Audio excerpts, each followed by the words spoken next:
Okay, so actually, I'll say for me, and I'll say this, like, for me personally, my love will be unconditional. But that is me. That's how I am. What does unconditional mean to you? To me, it just means that people are not perfect.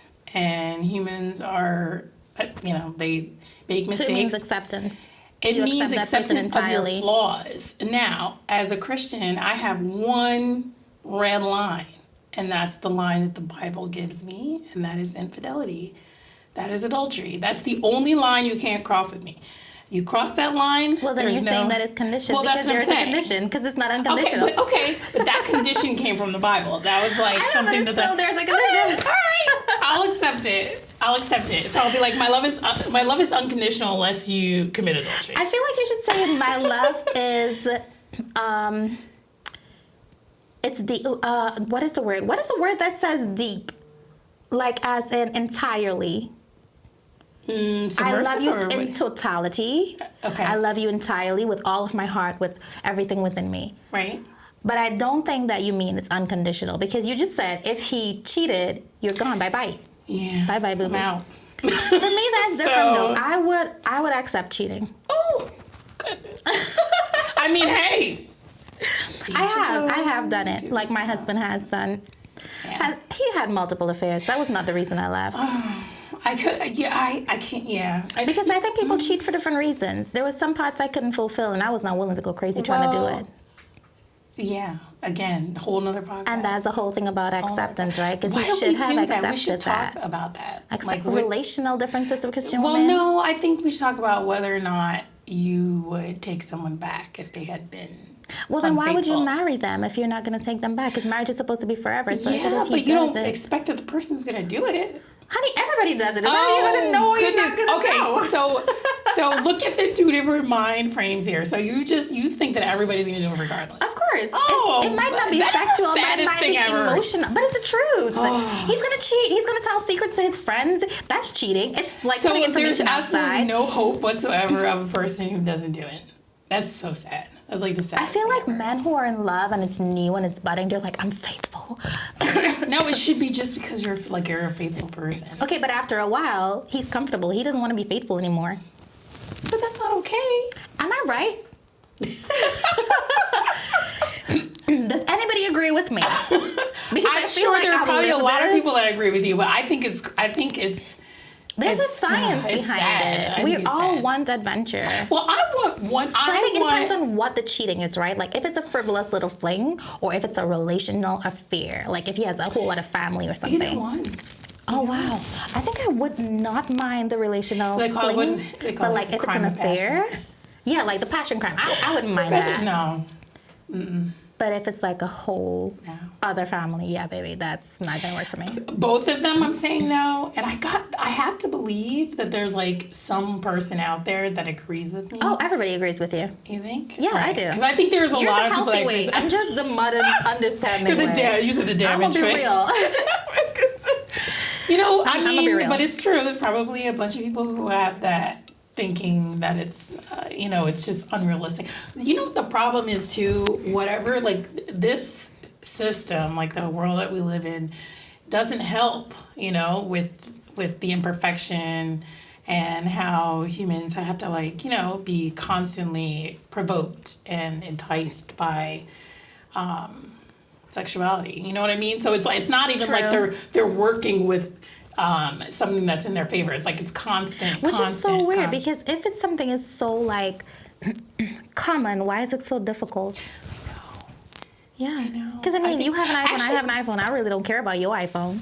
You know what? This is what every time I think about that, when I think about like the fact that my husband picked up and left, and I use the word abandonment.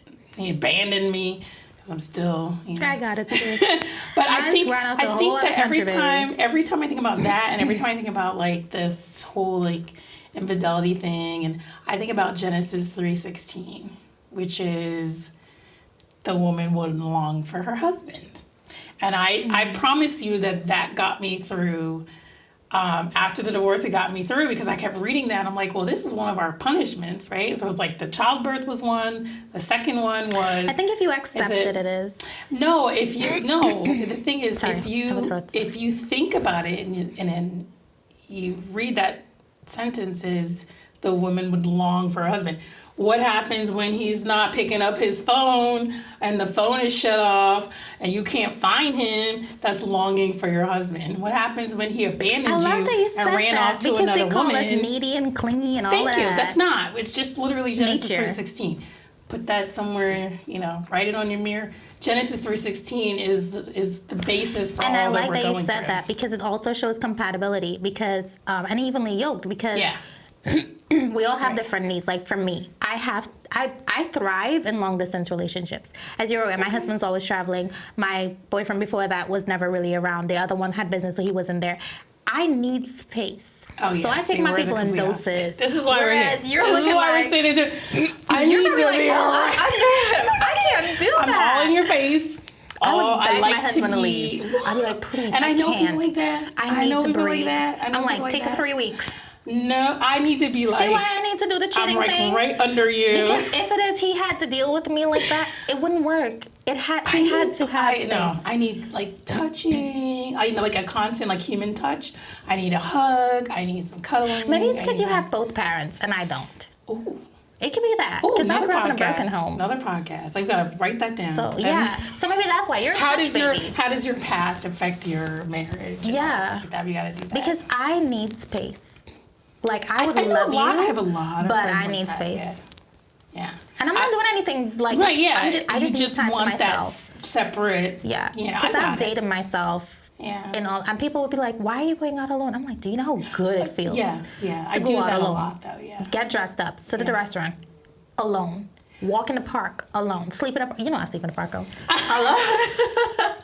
We're gonna talk about that on the other podcast. We got like 10 topics going on. For that, it's healthy, and I do all of it alone. So like when a guy asks me out for dinner, I'm like, no. You're not gonna ruin my meal. I don't want to sit there and like ruin my meal. You want to have that alone time. Yeah, I want to do that alone. I'm longing for the company. I like the company of a man. I like a manly man. I mean, I like the company of a man. No, but like I like the broad shoulders. So different. And I like that. It makes me feel comfortable, and I don't know. I don't know. You know what I also realized? Mm-hmm. My guy friend said this to me the other day. He was like, Maria, you and you're masculine. I'm like, that's a good point. See that? No, because you will. It might be something you don't see. The right man. Yeah. I'm not soft with every man. Yeah. But I'm soft with the right one. Because there were guys that I have been in relationships with, and I don't talk back. Because I'm like, okay, I trust you. Like, I'm going to shut up. I'm going to be cute over here. I ain't got nothing to say, boo-boo. Right. But then there were guys I'm like, wait, hold on, what? Yeah, the alpha woman comes out. Yeah. Yeah. And and I'm that meek, submissive woman in a relationship. How did you get divorced twice? Because hello, help me understand. I literally I cannot figure it out. I feel like men always like, oh, we're about peace. We don't want the. Let me tell you something. I don't argue. I don't fuzz. I walk around the house in an apron. I do. Honestly, I think that was boring to them. Oh, so you guys want me who cuss you out? They want a woman who cusses them out. I don't cuss them out. I don't cook because I was so mad. I'm like, I ain't cooking nothing. You cook your own food. I actually think nice girls finish last. That's the whole point. The nicer you are to them, the more they want to leave you. So that's even though I was a little much, I'm a lot much. He still left me. And I'm not talking about my husband, because my husband has not left me yet. I'm trying to leave him. But you know who I'm talking about. I do. He still walked out. Mm-hmm. I do. And I that's it. Nice girls finish last. Like, what do we do? And when I was in this predicament. Nice to somebody, it hurts. Because I tried so hard to be nice. Yep. And again, what do you get from your niceness, right? So nothing. All these books I'm reading, and I try. You know that I actually tried to change my personality. Girl, I read a book and I was like, nice. Remember? I was reading the book and it was like, yeah, you gotta be like, you can't tell them all your feelings, and you can't be nice, and you need to like be. And I'm like, I cannot do it.